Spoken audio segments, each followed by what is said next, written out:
There is a bottle trap that old farming communities used for generations to clear mosquitoes from barns and outdoor sleeping areas.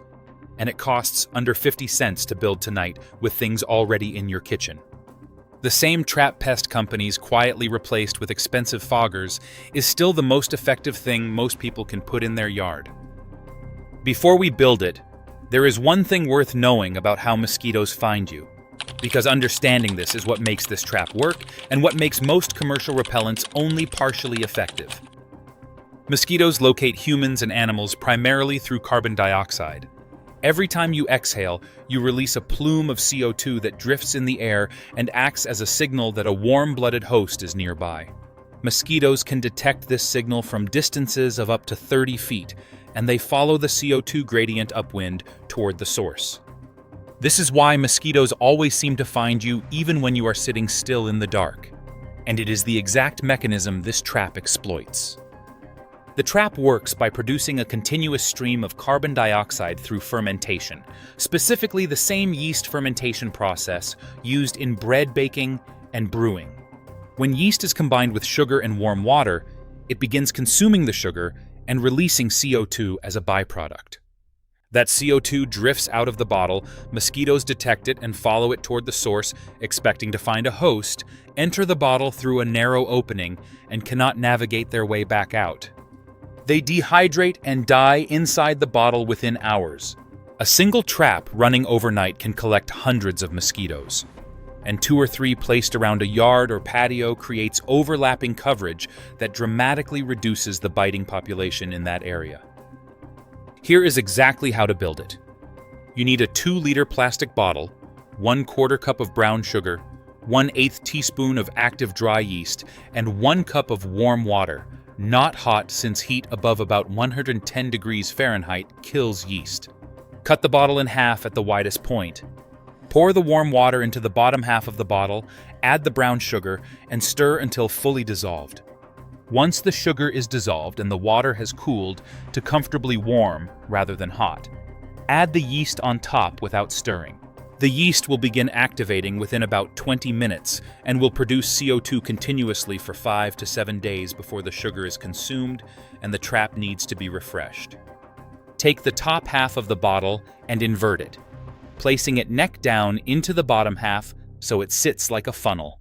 The narrow bottleneck now points downward into the sugar yeast solution, creating a cone-shaped entry point that mosquitoes can fly down into but struggle to exit. Tape or secure the 2 halves together along the seam. Some people wrap the outside of the bottom half with black tape or dark fabric, since mosquitoes are also attracted to dark surfaces, and the dark exterior makes the opening at the top of the funnel more visible by contrast.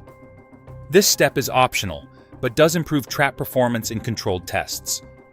Place the trap outside in a shaded area, since direct sunlight overheats the yeast mixture and kills the fermentation faster. Shade also keeps the solution at the temperature yeast prefers for maximum CO2 output. Positioning the trap at ankle to knee height tends to catch more mosquitoes than placing it at table height, since mosquitoes in a yard typically fly low rather than at standing height when searching for hosts. If you are treating a patio or seating area specifically, place 1 trap upwind of where you sit, since mosquitoes follow CO2 from downwind, and positioning the trap upwind means they intercept the trap signal before they reach you. Now here is the part that the title promises and deserves an honest explanation. Thousands sounds like an extreme claim, but it is actually consistent with what university entomology studies have documented in controlled conditions. Research from institutions including Rutgers University and various tropical disease control programs has confirmed that CO2-baited traps can collect between 100 and several thousand mosquitoes per night, depending on the local mosquito population density, the time of year, and trap placement. In areas with high mosquito populations in summer, particularly near standing water or in humid climates, a well-placed trap can genuinely collect in the hundreds to low thousands overnight. In areas with lighter populations, the number will be lower, but any reduction in the breeding adult population reduces the number of eggs laid and compounds over subsequent nights. The trap is most effective when paired with the source reduction approach covered in an earlier video in this series, specifically eliminating standing water around the yard. The trap catches the adult mosquitoes already present in the area. Eliminating standing water prevents the next generation from developing. The two methods together are what professional mosquito management programs use because each addresses a different stage of the mosquito life cycle, and running both simultaneously produces results neither achieves alone. There is also a timing element worth knowing that significantly changes how many mosquitoes you collect. Most of the mosquito species common in North American backyards are crepuscular, meaning they are most active in the hour before and after sunset and the hour around sunrise, with activity tapering off through the middle of the night. Setting the trap out about 30 minutes before sunset and leaving it until mid-morning captures the two peak activity windows rather than just the overnight period when activity is lower. In tropical climates and in areas with heavy populations of the Asian tiger mosquito, a species that is unusually active during full daylight hours, the trap can be productive around the clock. But for most of the United States, the peak windows on either side of darkness are the highest yield periods. Timing. Your trap deployment around this pattern, rather than simply leaving it out indefinitely, means less solution is consumed during low-yield hours and more is available during peak hours. One thing worth being specific about for anyone who tries this and sees fewer mosquitoes in the trap than expected. The yeast-to-sugar ratio matters more than most guides acknowledge. Too little yeast and CO2 production is weak and inconsistent. Too much yeast and the fermentation runs hot and fast, consuming the sugar within 1 or 2 days instead of 5 to 7. The ratio given here, 1/8 teaspoon of yeast to 1/4 cup of brown sugar in 1 cup of warm water, is the ratio that produces the most consistent and sustained CO2 output across the longest time window based on documented fermentation science. Some guides suggest adding more yeast to get faster results, but a trap that produces strong CO2 for 2 days will catch fewer total mosquitoes than a trap producing moderate CO2 for 6 days. It is also worth knowing that only female mosquitoes bite, because only females require a blood meal to develop eggs. Male mosquitoes feed exclusively on plant nectar and do not bite humans at all.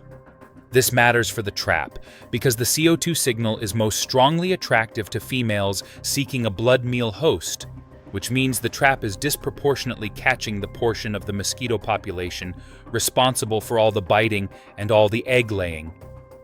Every female caught in the trap is not only one fewer mosquito biting you tonight, but also several hundred fewer eggs that would have been laid in standing water nearby over the following days.